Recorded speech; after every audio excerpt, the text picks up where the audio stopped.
Hello my dear students, good morning and जय Shri Krishna. Once more welcome to SSV Academy branch Neemuch. एक बार फिर से आप सभी का इस संस्था में स्वागत है।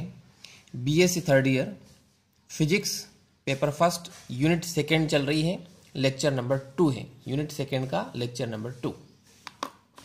डियर स्टूडेंट्स, आज अपन एक क्वेश्चन पढ़ने जा रहे हैं। क्वेश्चन इस प्रकार है, फ्री पार्टिकल यानी मुक्त कण के लिए श्रोडिंगर का इक्वेशन लिखना है और उसका हल ज्ञात करना, सॉल्यूशन निकालना है। सॉल्यूशन निकालने का मतलब आइगन मान यानी आइगन वैल्यूज और आइगन फलन यानी आइगन वेक्टर अपने को फाइंड करना है। और ये जो फ्री पार्टिकल है कहाँ पर है? इन 3 डायमेंशनल बॉक्स। क्लियर? यानी एक त्रिविम बॉक्स में मुक्त कण के लिए श्रोडिंगर का समीकरण लिखना है और उस समीकरण का हल निकालना है। हल का मतलब 2 चीजें हो गई है, आइगन मान निकालना है और आइगन फलन निकालना है। आइगन मान का मतलब यहाँ पे एनर्जी का निकालना है ई, और इसका मतलब हो गया साइन। तो ये अपनों ने पहले भी निकाला था, लेकिन पहले क्वेश्चन क्या था? 1 डायमेंशनल बॉक्स था। अब क्वेश्चन क्या है? 3 डायमेंशनल बॉक्स है। तो आप क्वेश्चन का ध्यान रखिए किस प्रकार से आता है क्वेश्चन। देखिए, Schrodinger equation for a free particle, एक मुक्त कण के लिए श्रोडिंगर का समीकरण लिख रहे हैं अपन पहले, उसका फिर हल निकालते हैं। ये इक्वेशन पढ़ी थी अपनों ने, del square psi plus 2m upon H cross square E minus V into psi equal to 0, ये इक्वेशन होती है। अब यहाँ पे बात हो रही है कि पार्टिकल क्या है? फ्री है, free particle.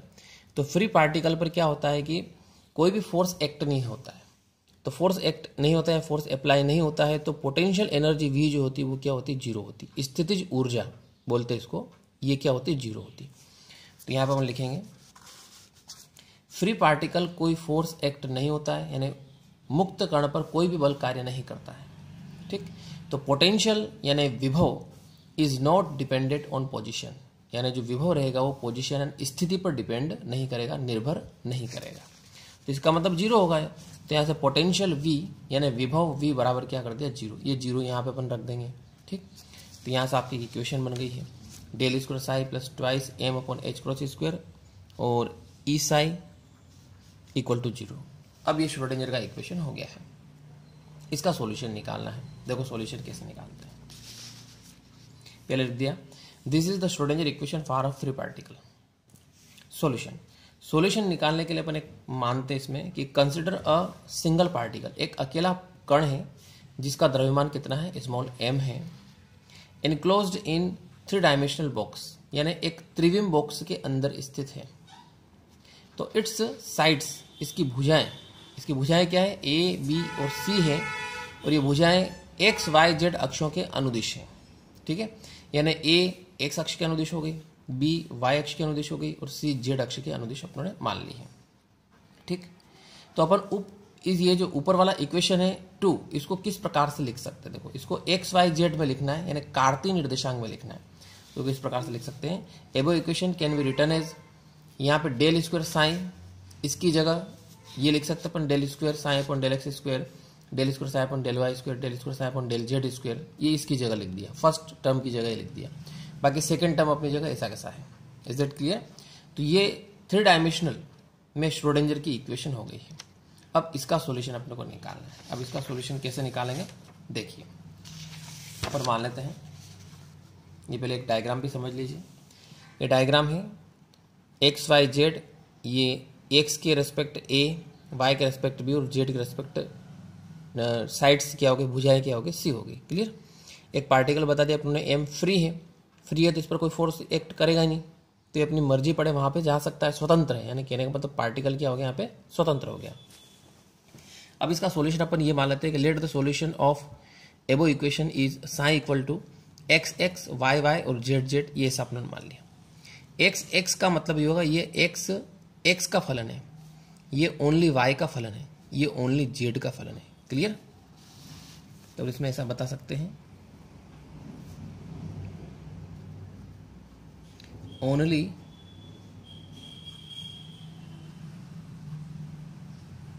Function of x, ये एक्स का फलन हो गया।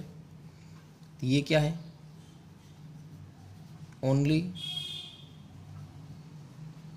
फंक्शन ऑफ वाई, ये वाई का फलन हो गया, और only function of Z. Clear? ये केवल जेड का फंक्शन हो गया। अब ये इक्वेशन 4 में जो वैल्यूज आ रही है साई की वैल्यू, ये अपन इक्वेशन 3 में पुट करते हैं। तो putting this value in equation 3, putting value in equation 3, equation 3 में वैल्यू पुट करते हैं। तो इक्वेशन 3 में जहाँ जहाँ पे साइन आ रहा है, जैसे देखो यहाँ पे साइन आ रहा है, यहाँ पे रखेंगे, फिर यहाँ पे रखेंगे, फिर यहाँ पे, 4 जगह आपको वैल्यूज रखना है। अब एक स्टेप में थोड़ी डायरेक्ट करना है। क्या करना है, यहाँ पे साइन की जगह अपन क्या लिखेंगे, X Y Z capital letter में ये लिखेंगे, एक्स वाई जेड ये लिखेंगे। तो डिफरेंशियल किसके रेस्पेक्ट कर रहे हैं, एक्स के रेस्पेक्ट कर रहे हैं। तो यहाँ पे एक्स के रेस्पेक्ट कर रहे हैं, तो पहला फलन जो है वो एक्स का फलन है, केवल इसका डिफरेंशियल होगा। ठीक, और बाकी इन दोनों को क्या मानेंगे अपन, कांस्टेंट मानेंगे। तो कांस्टेंट मानेंगे तो ये बाहर निकल जाएगा। ठीक, तो जो कांस्टेंट मानेंगे वो बाहर निकल जाए, उसको बाहर लिख देते अपन, वाई जेड बाहर लिख दिया, और डिफरेंशियल केवल एक्स का होगा। तो del X upon del x, square भी चल रहा है। क्लियर? प्लस अगले में आप देखोगे वाई के रेस्पेक्ट कर रहे हैं अपन, वाई के रेस्पेक्ट कर रहे हैं तो वाई के रेस्पेक्ट करेंगे, बाकी जो है उसको कांस्टेंट मान लेंगे, एक्स जेड, उसको बाहर निकाल लो तो एक्स जेड बाहर निकल जाएगा, X Z into del square Y upon del Y square. इसी प्रकार लास्ट वाले में क्या आएगा, एक्स वाई बाहर निकल जाएगा, और del square Z upon del Z square, और प्लस बाकी ऐसा कैसा 2m upon H cross square, E भी आ रहा साथ में, और साथ में आ रहा साइन, और साइन की वैल्यू क्या रखी है अपनों ने, एक्स वाई जेड ये लिखी। क्लियर? ये अपनों ने साइन की वैल्यू इसमें पुट कर दी। अब यहाँ पूरे में अपन क्या करते हैं, एक्स वाई जेड से डिवाइड कर लेते हैं पूरी इक्वेशन में। तो एक्स वाई जेड से आप डिवाइड करोगे तो वाई और जेड कैंसिल हो जाएगा, तो क्या बचेगा, 1 अपॉन एक्स बचेगा। तो 1 upon X into del square X upon del x square, फिर यहाँ पे बचेगा 1 upon Y into del square Y upon del Y square, फिर यहाँ पे बचेगा 1 upon Z into del square Z upon del Z square, और प्लस इसमें एक्स वाई जेड से आपने डिवाइड कर दिया है तो एक्स वाई जेड पूरा हट जाएगा, तो इसमें ये बचेगा 2m upon H cross square into E equal to 0। Is that clear? यहाँ तक इसको अपन दे देते हैं इक्वेशन नंबर 5। ये जो अपन मेथड पढ़ रहे हैं, ठीक है, इस मेथड को बोलते हैं चरों का पृथकीकरण। जो वेरिएबल्स है उनको सेपरेट करना है, तो सेपरेटिंग ऑफ वेरिएबल्स मेथड, इसका अपन ये जो यहाँ पे यूज कर रहे हैं। अब क्या करना है, इसको सोल्व करने के लिए अपन यहाँ पे मानते हैं, लेट एक एक चीज मानेंगे। फर्स्ट टर्म लिया आपने 1 upon X del square X upon del x square, इसको अपन मान लेते हैं K1। क्या माना आप लोगों ने, K1 माना है, और इसको इक्वेशन नंबर देना पड़ेगा आपको 6। Is that clear? 6 इक्वेशन दे दी है। अब ये जो वैल्यूज है, ये वैल्यूज अपन इस इक्वेशन 5 पे पुट कर देते हैं। अपन ऐसा लिखते हैं, फ्रॉम इक्वेशन 5, इसमें पुट कर देते हैं इसकी वैल्यू। इसकी वैल्यू पुट करोगे क्या आएगा, यहाँ पे आ गया K1 plus 1 upon Y del square Y upon del Y square plus 1 upon Z del square Z upon del Z square, और प्लस ये ऐसा कैसा चल रहा है 2me upon H cross square equal to 0। Clear? अब यहां से अपने को क्या करना है, K1 की वैल्यू फाइंड करना है। K1 की वैल्यू यहां से फाइंड करना अपने को। क्लियर? तो अपन एक काम करते हैं, इन सब टर्म्स को उधर ले जाते हैं। इन सब टर्म्स को उधर ले जाओगे तो माइनस में आ जाएंगे सभी। ठीक है, तो पहले उनको लिख लें जो उधर ले गए, 1 upon Y del square Y upon del Y square, फिर माइनस 1 अपॉन जेड, सारे माइनस के हो जाएंगे, del square Z upon del Z square, और minus 2me upon H cross square equal to, और K1 को उधर ले लिया आप लोगों ने। क्लियर?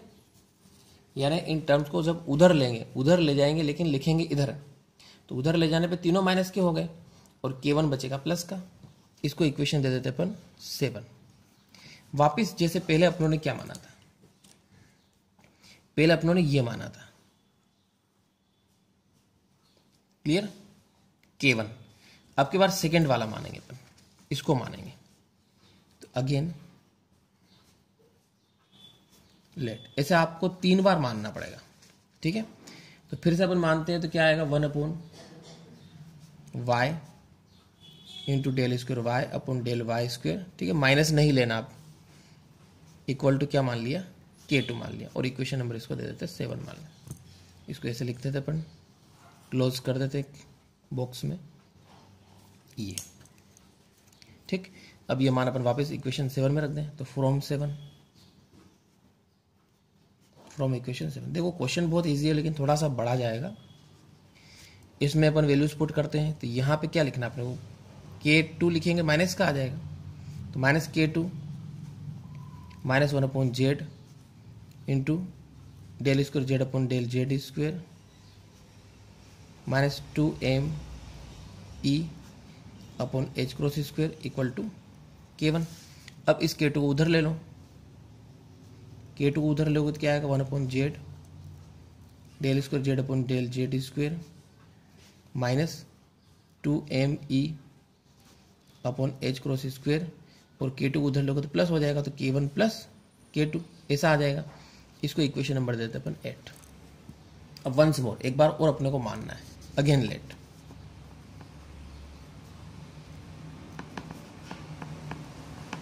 ठीक। फिर से मानेंगे अपन, अब क्या मानेंगे, जेड वाले को मान लेंगे, तो 1/z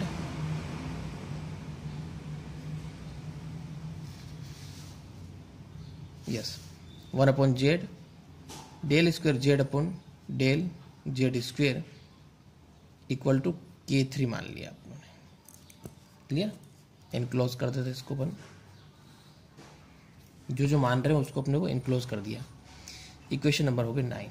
अब ये वैल्यूज अपन इस पर पुट करते हैं, देखो यहाँ पे वैल्यूज पुट करेंगे, यहीं पे कर देते हैं, वैल्यूज पुट करेंगे क्या आएगा, minus K3 minus 2m upon h cross square equal to क्या चल रहा है, K1 प्लस K2। अब क्या करते हैं, K3 को उधर ले लो, तो उधर जाएगा तो क्या आएगा, K1 plus K2 plus K3, उसको इस साइड लिख लेते हैं, ठीक है। देखिए उसको अपन इस साइड लिख लेते हैं,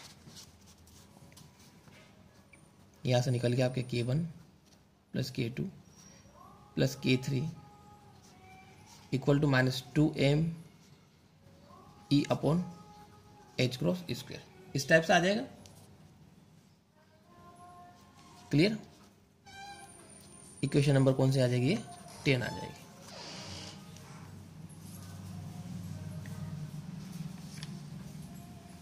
अब यहां से क्या होता है कि K1 plus K2 plus K3 तीनों की value minus 2m upon h cross square इस टाइप से आ रहा है, क्लियर। तो यहां से अपन एक काम करते हैं कि लेट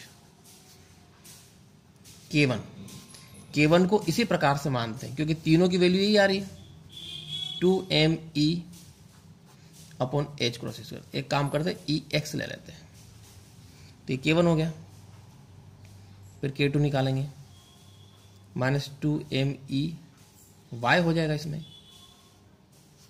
और फिर K3 निकालते हैं, तो माइनस 2m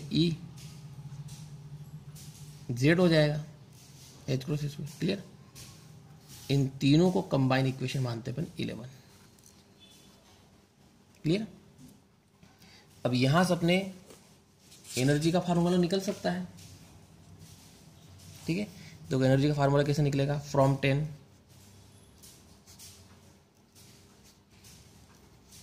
फ्रॉम इक्वेशन 10। इस इक्वेशन 10 से एनर्जी निकालनी, एनर्जी निकालेंगे, E इक्वल टू क्या आएगा, माइनस इधर ले लिया आप लोगों ने, h cross square upon 2m bracket में K1 K2 प्लस K3। देखो एक चीज तो अपने निकल गई है, ऊर्जा निकल गई है, इक्वेशन नंबर 12, यानी यह है ऊर्जा का आइगन मान, यानी आइगन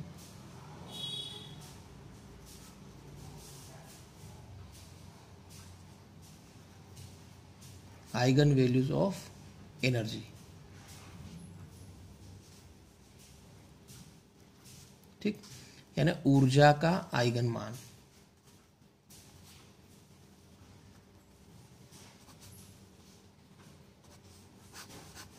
एक चीज तो निकल गई। अब अपने को आइगन फंक्शन निकालना है। इसके आगे देखो अपन और करते हैं। अब क्या करना है इसके बाद,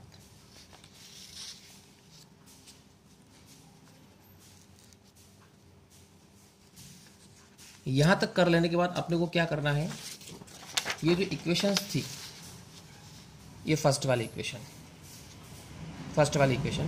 इसमें k1 की वैल्यू पुट करते हैं, इसमें फिर k2 की वैल्यू पुट करते हैं, इसमें k3 की वैल्यू पुट करते हैं, क्योंकि अपने पास मान निकल चुके थे k1 k2 k3 के, ये सारे मान निकल गए, k1 निकल गया, k2 निकल गया, k3 निकल गया। तो ये जो वैल्यूज है अपने को इक्वेशन 6, 7 और 9 इन तीनों पे पुट करना है। ठीक है, तो देखिए putting the values of k1, k2 and k3 in equation. अब इक्वेशन कौन कौन से में आ रही है, 6 में आ रही है, 7 में आ रही है, फिर 8 में नहीं है, फिर है अपने 9 में। ठीक, इसमें अपने को वैल्यूज पुट करना है।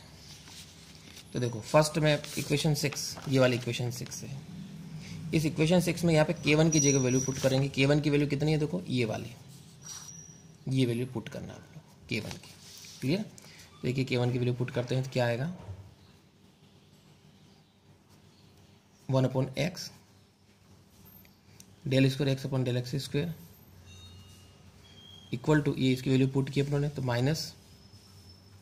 -2mEx upon h cross square, इस टाइप से आ रही है।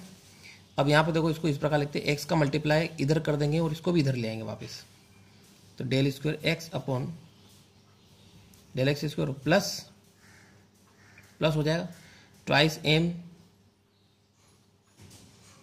Upon h cross square into EX into x, ऐसा आ रहा देखो। क्लियर, ये पूरा ऐसा कर लेते हैं अपन, इंटू x आ रहा है, इक्वल टू क्या आ रहा है, 0 आ रहा है। इसी प्रकार अगला लिखेंगे, डायरेक्ट लिख सकते हैं अपन, del square Y upon del Y square plus twice m h cross square EY into y equal to 0। एक इक्वेशन और लिखेंगे, del square Z upon del Z square plus twice m upon h cross square, और इसमें क्या आ जाएगा, EZ into Z आ जाएगा equal to 0। ठीक, इनको कंबाइन इक्वेशन दे देते अपन 13। अब क्या होता है, इनका सॉल्यूशन अपन पहले निकाल चुके हैं। ये 1 डायमेंशनल बॉक्स वाला किया था अपन, देखो ठीक है, उसमें जो आंसर आ रहा था वो डायरेक्ट लिख लेंगे, इसमें भी वैसा वैसा लिख देंगे, इसमें वैसा वैसा लिख लेंगे। ठीक है, अब देखो क्या करते हैं,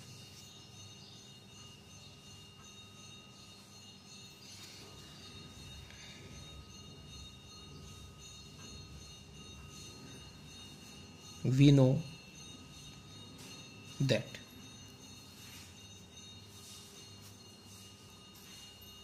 the solution of above equation 13 is, अब देखिए इनका अपन सॉल्यूशन लिखेंगे, फर्स्ट वाले का सॉल्यूशन लिखेंगे x, इसके बेस में आप चाहो तो आप x लिख सकते हो, नहीं भी लिखोगे तो भी चलेगा। क्या होता है देखो, रूट 2/a, इस टाइप से पढ़ा था अपने, देखो root 2/a into sine n pi x upon a, ऐसा पढ़ रखा था। देखो अपन यहाँ पे एक काम करते हैं, n1 मान लेते हैं। ठीक, इसी प्रकार y भी लिखेंगे, इसमें क्या आ जाएगा, 2/b आ जाएगा into sine n2 pi x upon b आ जाएगा। फिर एक और Z Z equal to √2/c into sine n3 pi x upon C. Clear? Equation number 14 हो गई। अब ये जो वैल्यूज आ रही हैं, ये वैल्यूज आपको लास्ट में एक इक्वेशन में रखना है, फिर आपके क्वेश्चन खत्म हो जाएगा। देखिए ये वाला x की वैल्यू, y की वैल्यू, z की वैल्यू, इक्वेशन नंबर कौन सी है? 4 में रखना अपने को। ठीक है, तो यहां पे लिखेंगे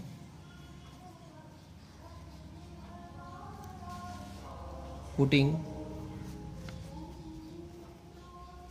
these values in equation 4। ठीक, इक्वेशन 4 में अपन वैल्यूज पुट करते हैं तो देखो क्या आता है।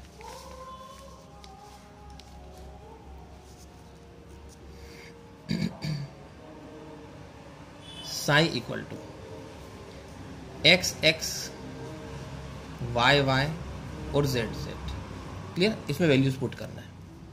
तो साई इक्वल टू एक्स की वैल्यू रखेंगे अपन तो √2/a into sine n1 pi x upon a, फिर इंटू अगली वैल्यूज पुट करो तो 2/b into sine n2 pi x upon b, और last 2/c into sine n3 pi x upon c। Clear? अब देखिए रूट वालों को एक साथ कर लो, 2 2 2 तो ये हो जाएगा आपके 8, अंदर मल्टीप्लाई करना है। ठीक है, 8/abc ऐसा आ जाएगा। ये रूट एक साथ हो गया। अब बाकी सब लिख लेंगे, sine n1 pi x upon a, sine n2 pi x upon b, sine n3 pi x upon c। ठीक, देखिए अपने आंसर कंप्लीट हो गया है।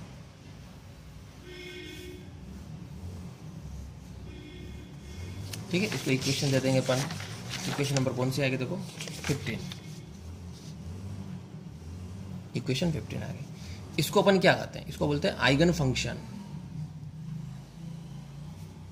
आइगन फंक्शन यानी आइगन फलन। ठीक है, देखिए आइगन फलन निकल गया है, ऊर्जा आइगन वैल्यू निकल गई अपने। ठीक है, तो अपना जो क्वेश्चन था, क्वेश्चन में क्या निकालना था अपने को? एक तो आइगन मान निकाला था ई, ये निकाल लिया अपनों ने। एक आइगन फलन निकाला था साई। ठीक है, तो आपके क्वेश्चन कंप्लीट हो गया है। डियर स्टूडेंट्स, ये वीडियो कैसा लगा कमेंट जरूर करिए एंड थैंक्स।